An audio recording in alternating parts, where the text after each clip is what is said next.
Le petit chaperon rouge.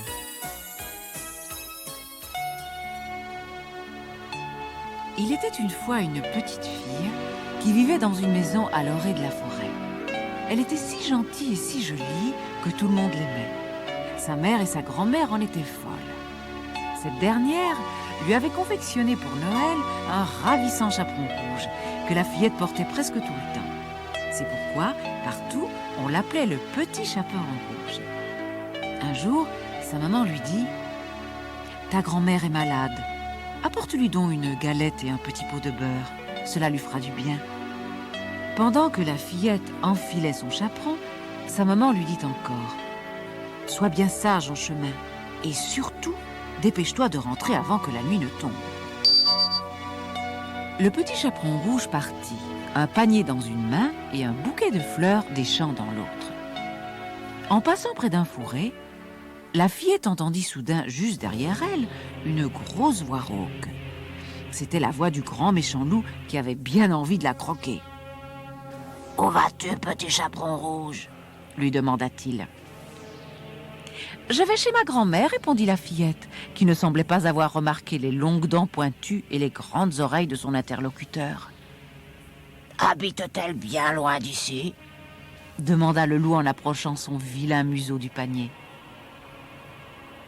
Plus très loin, » répondit le petit chaperon rouge. « Là-bas, à la sortie de la forêt, tout près du village. »« Eh bien, je vais aller la voir, moi aussi, » reprit le loup. « Je prendrai ce chemin-ci, et toi, tu passeras par là.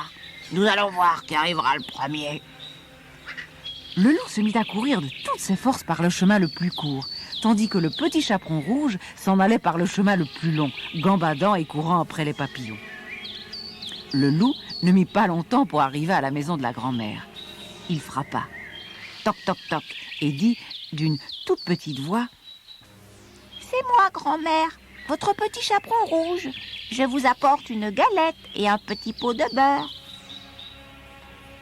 « Tire la chevillette et la bobinette chéra, » répondit la grand-mère. Le loup tira la chevillette et la porte s'ouvrit. La vieille dame était couchée dans son lit.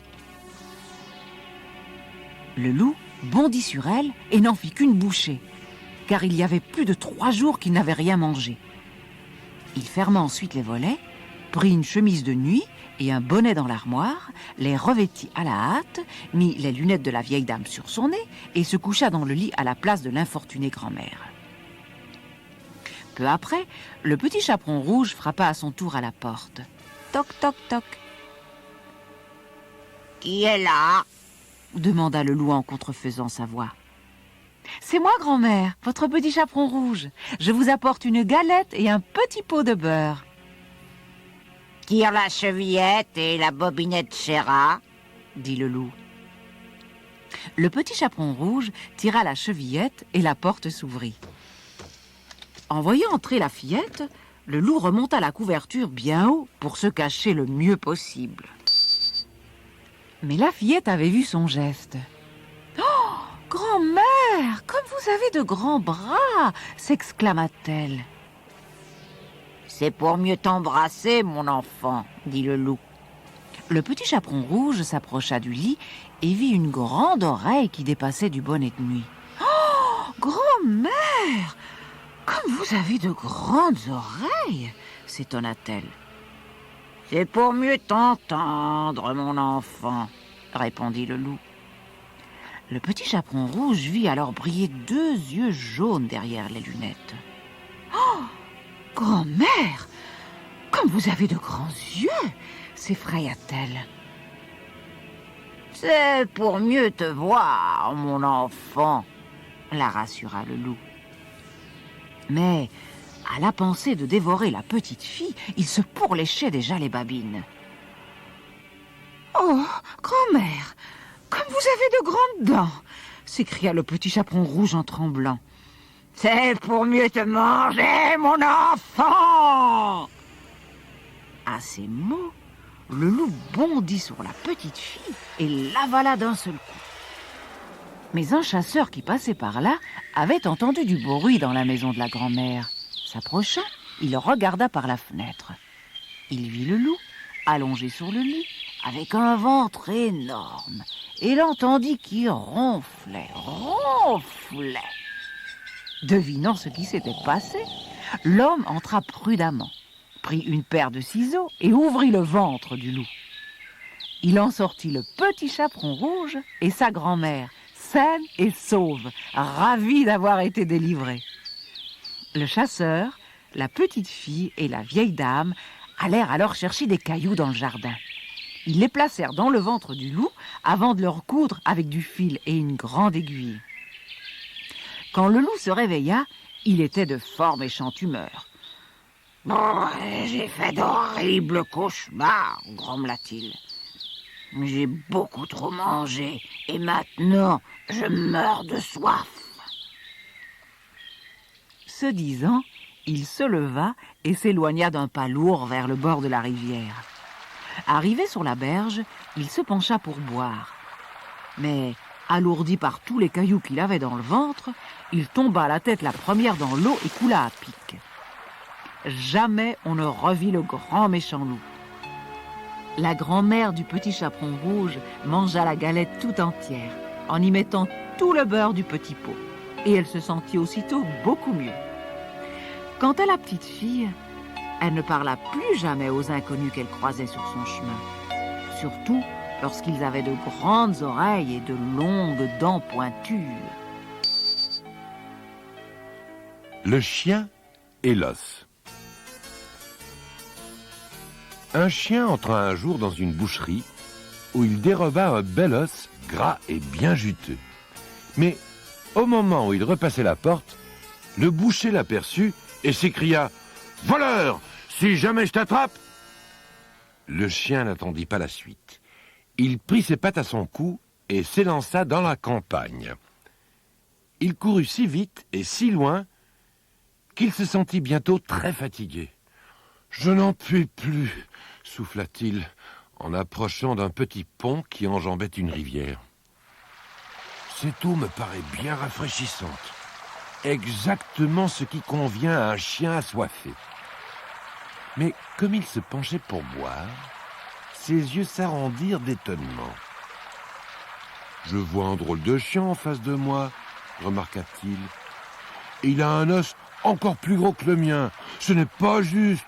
Après tous les efforts que j'ai faits, c'est moi qui mérite le plus gros. » Il ouvrit grand la gueule en poussant un grondement menaçant et plouf!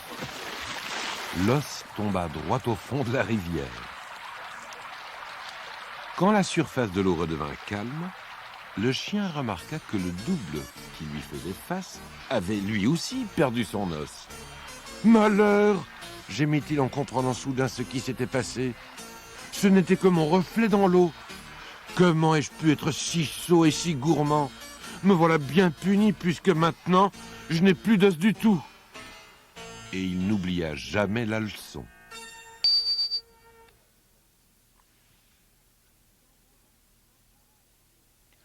Tambourin court et gagne.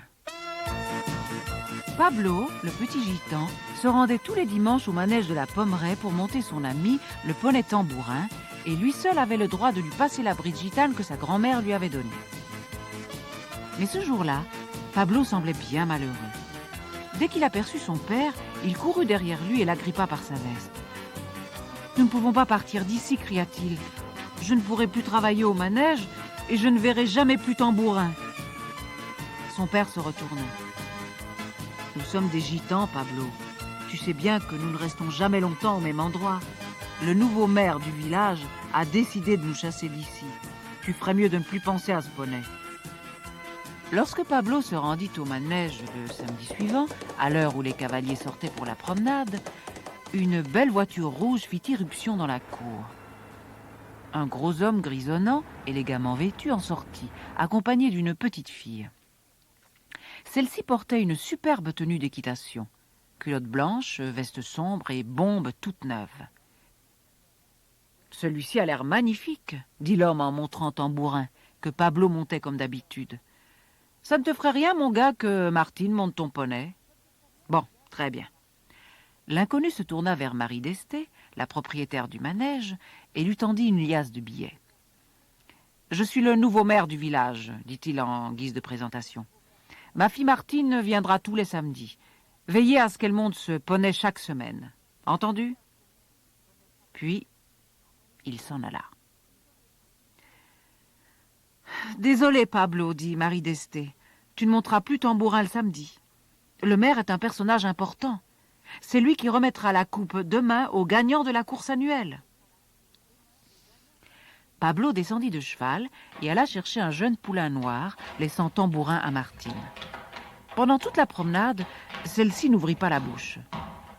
« Tu es une bonne cavalière », lui dit pourtant Pablo lorsque son cheval rejoignit Tambourin non loin des écuries.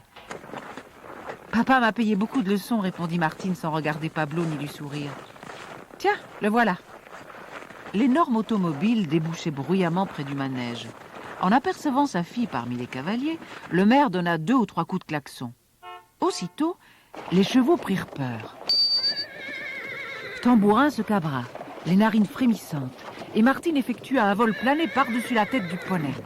La voiture s'immobilisa dans un hurlement de frein, et le père se précipita.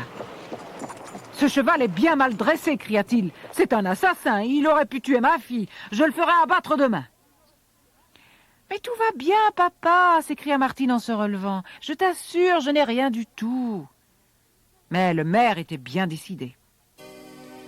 Tambourin serait abattu comme un animal dangereux dès que le vétérinaire pourrait venir au manège. En rentrant au campement des Gitans, Pablo courut jusqu'à la roulotte de sa grand-mère et pleura. « Oh, que puis-je faire, grand-mère? Tambourin est un si bon cheval, tout le monde le sait. Cette voiture lui a fait peur, c'est tout. » « Hélas, il n'y a rien à faire, Pablo, » répondit la vieille. « À moins que... » « Que quoi? » « Que vous ne filiez ensemble. D'ailleurs, nous, les Gitans, nous devrons bientôt partir à cause de ce nouveau maire. » Pablo resta éveillé toute la nuit, réfléchissant aux paroles de sa grand-mère. Le matin, avant que le jour ne se lève, il se glissa hors du campement et courut d'une traite jusqu'à la pommeraie, la bride de Tambourin à la main. Il faisait encore noir quand il arriva au manège, et rien ne bougeait dans l'écurie. Pourtant, en ouvrant la porte du box de son ami, il sentit une présence. Un léger sanglot se mêlait à la respiration de Tambourin. C'était Martine, qui pleurait en serrant la tête du poney entre ses bras. « Oh, Pablo !» chuchota-t-elle quand elle aperçut le petit gitan. « Pourquoi mon père est-il si cruel? Je suis venue pour essayer de sauver Tambourin. »« Moi aussi, dit Pablo. C'est pour cela que je suis ici. Écoute, j'ai un plan. Tu es une bonne cavalière. Mais sais-tu sauter ?» Tous deux, assis sur la paille, mirent leur projet au point. Le poney, encore effrayé et agité, écoutait le son rassurant de leur voix et se sentait de nouveau en sécurité et aimé. Dès que le jour se leva, les 2 amis scellèrent Tambourin et le firent sortir sans bruit de son box. Puis Martine grimpa sur son dos et se dirigea vers les bois. À midi, les cavaliers de toute la région se réunirent pour la course annuelle. La plupart étaient des fermiers ou des jeunes gens, car l'épreuve était difficile pour les enfants. À la dernière minute, un petit poney alezan rejoignit pourtant les autres concurrents sur la ligne de départ, et une petite fille se mit en selle, caressant sa monture entre les 2 oreilles. « Qui est-ce? Elle est beaucoup trop jeune !» murmurèrent les spectateurs. Mais à ce moment, le drapeau tomba, le départ était donné. Une centaine de sabots galopèrent bientôt à travers les prés autour de la pommeraie. Les chevaux sautaient hardiment les haies. Mais quelques cavaliers tombèrent en traversant la rivière dans une grande gerbe d'écume. Tambourin, qui n'avait encore jamais participé à une vraie course, était très excité. Mais les mains de Martine étaient douces sur la bride. Pablo lui avait fait confiance, et le poney était bien décidé à gagner. Le maire se tenait près du poteau d'arrivée. Il ne se doutait pas que sa fillette participât à la course, et il était très inquiet, car Martine avait disparu depuis le matin. Il vit arriver de loin le vainqueur. Un petit poney alezan monté par un minuscule jockey en culotte blanche et veste sombre. « Martine !» s'écria-t-il. Mais avant qu'il puisse en dire plus, celle-ci passa comme un bolide devant lui sous les acclamations du public. Le maire ne savait que dire en tendant la coupe à sa fille et en accrochant une rosette à la bride gitane de tambourin. « Je sais que tu aimes me voir gagner, papa, » murmura Martine. Marie d'Este était là, elle aussi, et le père de Martine s'adressa à elle. « Je vous achète ce poney. Il a magnifiquement couru. » Mais Pablo avait mis la propriétaire du manège au courant de toute l'histoire. Et Marie était pleine d'admiration pour ce garçon qui avait sauvé la vie de Tambourin. « Désolée, répondit-elle en faisant un clin d'œil au petit gitan. « Ce poney ne m'appartient pas, il est à Pablo. Mais Martine pourra certainement venir le monter tous les samedis. » Pablo était stupéfait. Il avait bien entendu, Marie lui donnait le poney. Tambourin était à lui pour toujours. Soudain, il eut une idée et se tourna vers le père de Martine. « Je regrette beaucoup, monsieur, mais j'emmène Tambourin dans quelques jours. Je suis gitan et le nouveau maire nous chasse du terrain de camping. » Le maire pâlit. « Oh, nous ne pouvons pas laisser faire cela, n'est-ce pas ?» bredouilla-t-il. Le lendemain, les gitans apprirent qu'ils pouvaient rester sur le terrain. Ainsi, Pablo ne quitta pas la pommeraie. Il continua à venir y travailler, et le manège abrita désormais les ébats d'un joyeux trio d'amis. Martine, Pablo et le poney Tambourin. Qui est le plus fort? Le vent ne cessait de se vanter. Je suis plus fort que n'importe qui. Je puis déraciner les arbres et arracher le toit des maisons. Je suis capable de jeter les navires contre les rochers et de couvrir les montagnes de neige.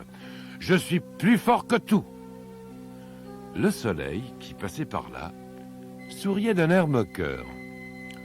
Je suis plus fort que toi, vieux soleil stupide, railla le vent en soufflant sur les nuages. Plus fort que moi, s'esclaffa le soleil.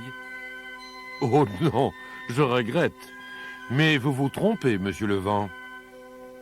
De quoi es-tu donc capable, espèce de grosse orange? Se moqua le vent. Faisons un concours pour voir qui de nous deux est le plus fort. D'accord, répondit le soleil. Tu vois cet homme qui descend la rue? Je te parie que tu ne réussiras pas à lui faire retirer son gilet avant qu'il n'attrape son train. Le vent fit entendre un rire tonitruant. Seulement son gilet, je vais le mettre tout nu en moins de 2. Et il souffla si fort que les vitres des maisons tremblèrent. Voyant que le temps se gâtait, l'homme s'empressa de revenir chez lui prendre son manteau. Le vent se mit alors à gronder plus fort, toujours plus fort. Brrr, quel temps, dit l'homme tandis qu'il boutonnait son manteau, serrait sa ceinture et relevait son col. Le vent hurla, jusqu'à ce que l'homme s'engouffre dans un autobus en répétant « Brrr, quel mauvais temps !» Le vent s'acharna de plus belle, tant et si bien qu'il fit tanguer l'autobus tout entier. « Brrr, quel temps épouvantable !» marmonna le chauffeur. « Je vais conduire le bus au dépôt. Il risque d'être renversé. » Alors le vent s'époumonna autour du dépôt jusqu'à en devenir violet. Mais en vain. « D'accord, j'abandonne, » ricana-t-il à l'adresse du soleil. « Mais je parie que tu ne feras pas mieux. » Aussitôt, le soleil se mit à briller. Comme le vent avait cessé de souffler, le bus sortit du dépôt et roula vers la gare. « Quelle chaleur !» soupirèrent les passagers en descendant. Le soleil chauffa de plus belle, chauffa jusqu'à ce que l'homme en nage déboutonne son manteau et s'essuie le front. Drôle de temps, pensa-t-il en se dirigeant vers les quais. Le soleil brûla encore et encore jusqu'à ce que l'homme retire son manteau. Les autres passagers, autour de lui, étaient tous écroulés sur les bancs, s'éventant avec leur journal, desserrant leurs cravates, roulant les manches de leurs chemises, cherchant de l'ombre. Soudain, l'homme n'y tint plus. Il était tout rouge. Souffla-t-il. et il retira son gilet. Le soleil avait gagné. Le vent fut très vexé de la victoire de son rival. « J'aurais dû le savoir, ronchonna-t-il. Les hommes t'ont toujours préféré à moi. » Le petit homme de pain d'épices. Il était une fois un petit vieux et une petite vieille qui habitaient une maisonnette dans la campagne.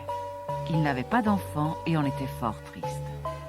Aussi un jour, la petite vieille confectionna un bonhomme en pain d'épices avec des raisins de Corinthe en guise de boutons, des raisins de Smyrne à la place des yeux et une bouche en fruits confits. Elle trouva qu'il ressemblait à un vrai petit garçon et toute heureuse, elle le glissa dans le four pour le faire cuire. Quand la cuisson fut terminée, la petite vieille ouvrit la porte du four.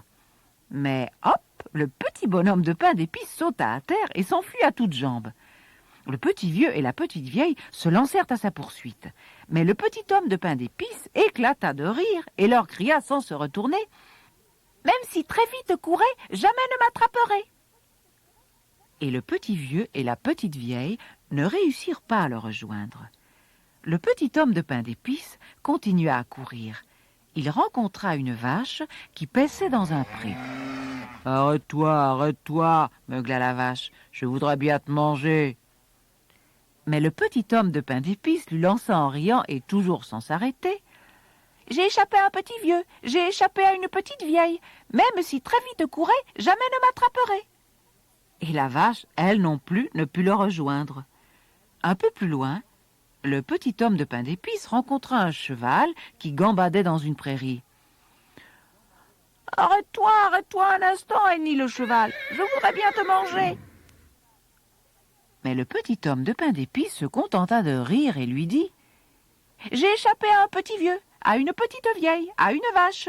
Même si très vite courait, jamais ne m'attraperait. » Et le cheval, lui non plus, ne put le rejoindre. Courant toujours, le petit homme de pain d'épices rencontra un groupe de paysans qui fauchaient du blé. Les paysans se précipitèrent. « Ne cours pas si vite, arrête-toi, nous avons faim, nous voudrions bien te manger !» Mais le petit homme de pain d'épices poursuivit sa course et en riant leur jeta de loin « J'ai échappé à un petit vieux, à une petite vieille, à une vache, à un cheval. Même si très vite courait, jamais ne m'attraperait. » Et les paysans, eux non plus, ne purent le rejoindre. Le bonhomme de pain d'épices était si fier d'avoir échappé à tout le monde qu'il se mit à chanter et à danser en pensant que personne jamais ne réussirait à l'attraper. Quand il vit approcher un renard, le petit homme de pain d'épices lui cria « J'ai échappé à un petit vieux, à une petite vieille, à une vache, à un cheval, à des paysans. Même si très vite courait, jamais ne m'attraperait. » « Mais je ne veux pas t'attraper, susurra le renard. Ne t'essouffle donc pas comme ça. Au contraire, je vais t'aider à traverser la rivière pour que tu sois plus tranquille. Monte sur ma queue. » Le petit homme de pain d'épices monta sur la queue du renard et celui-ci descendit dans l'eau. Puis il dit « Tu es trop lourd, grimpe sur mon dos, sinon tu vas te mouiller. » Et le petit homme de pain d'épices grimpa sur le dos du renard. « Je crains que l'eau ne t'atteigne, dit alors le renard. Viens plutôt sur mes épaules. » Et le petit homme de pain d'épices s'avança sur les épaules du renard. Arrivé au milieu de la rivière, le renard s'écria « L'eau m'arrive jusqu'aux épaules. Vite, saute sur mon museau !» Le petit homme de pain d'épices sauta sur le museau du renard et tous deux achevèrent de traverser la rivière. Dès qu'il fut sur l'autre rive, le renard leva brusquement la tête. Le petit homme de pain d'épices fut projeté en l'air et retomba dans la gueule ouverte. Clac, firent les dents du renard.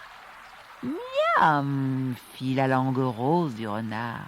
« Au secours !» hurla le petit homme de pain d'épices. « Tu as mangé mes jambes et mon ventre et mes bras !» Le renard avala une dernière bouchée. C'était un excellent pain d'épices, dit-il. Le petit homme de pain d'épices, lui, ne dit plus rien. Les 3 tonsures. Martin m'a invité à son goûter d'anniversaire avec tous nos amis. « Je vais d'abord te couper les cheveux », a dit maman. « Pas trop court, surtout !»« Ils sont beaucoup trop longs », a prétendu maman en faisant claquer ses ciseaux. Quand je me suis regardé dans la glace, j'ai vu qu'elle avait coupé bien trop court. J'avais même 3 tonsures, 3 endroits sans cheveux du tout. Avec cette tête-là, tout le monde va se moquer de moi. Et je pensais, j'ai mis mon chapeau de cow-boy pour cacher mes tonsures et je suis allé jouer. « Pourquoi mets-tu ton chapeau de cow-boy » m'a demandé Jérôme. « Parce que ça me plaît. »« Il fait chaud, tu vas transpirer » a déclaré Diane. « Justement, c'est très bon. Cela fait pousser les cheveux plus vite. »« Viens avec nous acheter un cadeau pour Martin » a proposé Diane. « D'accord, » ai-je répondu. Mais en moi-même, je me suis dit, je n'irai peut-être pas chez Martin avec ces 3 tonsures que je dois cacher sous un chapeau. Nous sommes entrés dans le magasin de cadeaux. « Pourquoi ce garçon porte-t-il ce chapeau de cow-boy » a demandé le marchand. « Pour que sa tête transpire » a répondu Diane. « La sueur fait pousser les cheveux plus vite » ont ajouté Jérôme et Diane en même temps. J'ai même gardé mon chapeau de cow-boy à l'école. « Pourquoi n'inquiètes-tu pas ton chapeau » m'a demandé le maître. « Impossible » ai-je murmuré. Au dîner aussi, j'ai gardé mon chapeau. Mon père m'a ordonné « Enlève ce chapeau à table ». Papa, lui, est vraiment chauve. J'ai bien regardé son crâne et j'ai décidé que je ne pouvais pas lui expliquer. Alors j'ai ôté mon chapeau. Après le repas, je me suis enfermé dans ma chambre et je regardais dans la glace si mes cheveux avaient repoussé. Non, malheureusement. Si je garde mon chapeau de cow-boy toute la nuit, ma tête va transpirer et mes cheveux vont peut-être repousser, et je pensais. Mais au matin, les 3 tonsures étaient toujours là. Jérôme et Diane sont venus me chercher pour aller chez Martin. Je les ai suivis, mais en moi-même, j'ai songé tristement. Je ne vais sûrement pas m'amuser. « Tu gardes ton chapeau de cow-boy » a demandé Diane. J'ai acquiescé tout en me disant « Personne ne va à un goûter d'anniversaire avec 3 tonsures sur la tête. » Nous avons tous été chez Martin, Jérôme avec son cadeau, Diane avec le sien, et moi avec les miens, et mes 3 tonsures. Nous avons sonné à la porte de Martin, sa mère nous a fait entrer, elle avait l'air très fâchée. Elle nous a dit « Tous les invités sont là, mais Martin ne veut pas sortir de sa chambre. » Je suis monté voir Martin, il pleurait en se regardant dans la glace. « Tu ne viens pas à ton goûter d'anniversaire » lui ai-je demandé. « Non, je suis horrible. » Martin avait mis ses plus beaux habits. Il me semblait très bien. « Tu n'es pas horrible » ai-je dit. « Maman m'a fait des tonsures en me coupant les cheveux. Regarde !» En l'examinant de plus près, je les ai vus. Martin avait une mère comme la mienne. Elle avait coupé beaucoup trop. J'ai bien ri. J'ai soulevé mon chapeau de cow-boy, j'ai montré mes tonsures à Martin et je lui ai dit « Joyeux anniversaire !» Alors il a ri, lui aussi. Ensuite, nous sommes descendus avec nos crânes miteux et nous nous sommes bien amusés tout l'après-midi. Dodo et le chaudron d'or. Dodo a toujours faim. Il peut manger n'importe quoi et il ne s'en prive pas. Ce jour-là, Dodo grignote un versant d'une petite montagne. Un bandit l'aperçoit et se dit que Dodo est sûrement en train de chercher de l'or. « Donne-moi tout ton or !» s'écrie le brigand en pointant son fusil sur Dodo. « Je n'ai pas d'or, dit l'oiseau. Seuls les rayons d'or du soleil m'intéressent. Dès que j'en vois, je danse dessus. » « Si tu peux faire cela, réplique le bandit, tu peux aussi marcher sur l'arc-en-ciel. »« Bien sûr, si je le veux, je peux. » Au bout de l'arc-en-ciel, il y a un chaudron plein d'or. Va le prendre ou je te fais sauter le bec. Dodo grimpe en dansant en haut, tout en haut de l'arc-en-ciel. Puis, il se laisse glisser de l'autre côté. À ses pieds, le chaudron plein d'or brille. Dodo s'en empare, puis il reprend son chemin. Mais lorsqu'il arrive au milieu, l'arc-en-ciel commence à s'effacer. Le bandit hurle « Jette-moi l'or! Tu vois bien que l'arc-en-ciel disparaît !» Dodo lance le chaudron qui tombe sur le brigand et l'écrase tout net. L'or se répand aussitôt sur le sol et recouvre le bandit. « Que vais-je donc faire de tout cet or ?» se demande Dodo. « Je pourrais le laisser là, mais c'est trop bête de gaspiller de l'or. » Et sans hésiter, il le mange. Le monstre du labyrinthe. Il y a bien longtemps, vivait en Grèce le jeune et brave prince Thésée, dont le père, le roi Égée, gouvernait la cité d'Athènes. Un jour que Thésée était descendu au port, il y trouva un groupe d'Athéniens qui pleuraient et se lamentaient, tandis qu'on embarquait sur un bateau, aux lourdes voiles noires, 7 jeunes hommes et 7 jeunes filles, aux mains lourdement entravées par des cordes. Intrigué, le prince héla un marin qui passait. « Et toi, que se passe-t-il ici ?» Le marin répondit. « Tu vois ces 14 jeunes gens ? On les emmène en Crète. Et là, sur le quai, ce sont les parents qui regardent leurs pauvres enfants partir pour toujours. » « Pauvres enfants ? Pourquoi les appelles-tu ainsi ? Que va-t-il leur arriver ? Par Zeus, mon garçon, tu n'es donc pas au courant. Ces malheureux vont être donnés en pâture au terrible Minotaure. » Au Minotaure ? Thésée frissonna. Comme tout le monde, il avait déjà entendu parler de ce monstre hideux, au corps d'homme et à la tête de taureau, à qui l'on offrait chaque année 7 jeunes gens et 7 jeunes filles. Il vivait en Crète, dans le labyrinthe du palais de Knossos, aux couloirs si nombreux et si entrelacés que quiconque y pénétrait n'en ressortait jamais. Sans s'attarder davantage, Thésée se précipita vers la demeure royale. « Père !» s'écria-t-il, « je viens de voir 14 jeunes Athéniens embarqués sur un voilier en partance pour la Crète. Pourquoi donc devons-nous les sacrifier à cet horrible Minotaure ?» C'est une vieille histoire, mon fils. Autrefois, Athènes et la Crète se faisaient la guerre. Hélas, notre grande cité fut vaincue. Et depuis ce jour, tous les ans, nous devons verser ce triste tribut à la Crète.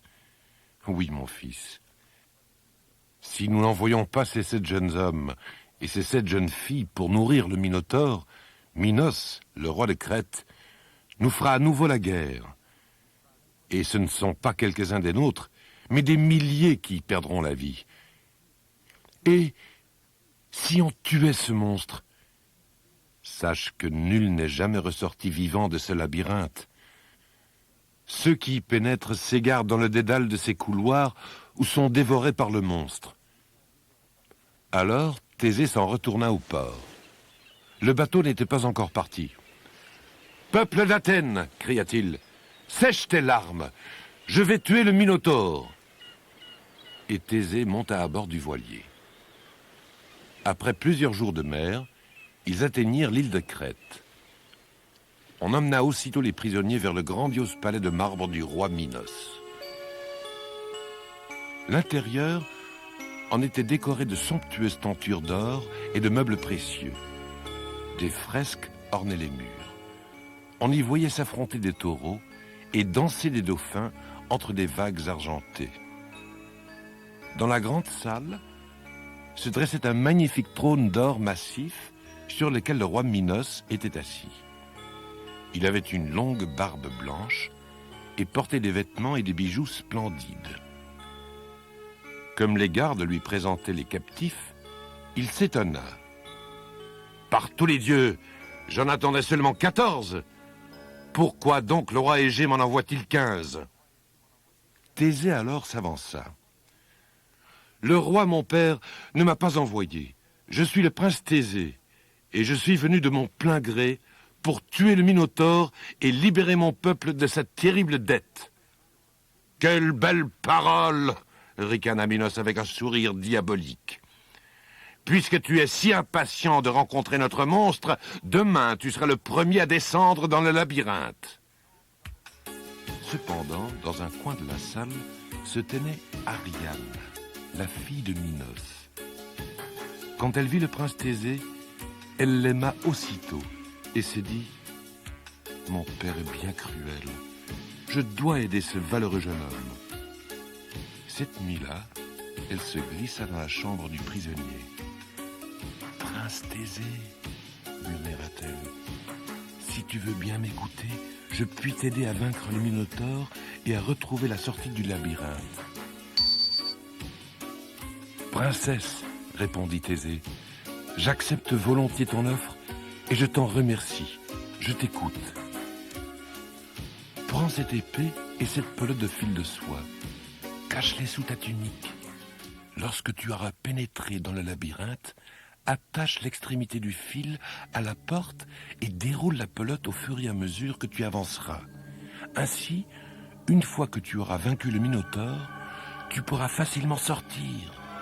En échange, tu devras m'emmener avec toi à Athènes, car si je restais ici après cette trahison, mon père me ferait mettre à mort. Sois sans crainte, princesse. Je ne repartirai pas sans toi. Le lendemain, à l'aube, les gardes du roi conduisirent Thésée au labyrinthe. Quand la porte se fut refermée sur lui, le jeune homme se trouva plongé dans une profonde obscurité. Alors, sortant de sa poche la pelote de fil, il en attacha l'extrémité à la porte, comme Ariane le lui avait recommandé. Puis, il avança à tâtons. De place en place, une lueur éclairait l'étroit corridor, et Thésée vit des crânes et des os qui jonchaient le sol. Soudain, un terrible rugissement se fit entendre, tandis qu'un pas pesant résonnait dans le couloir.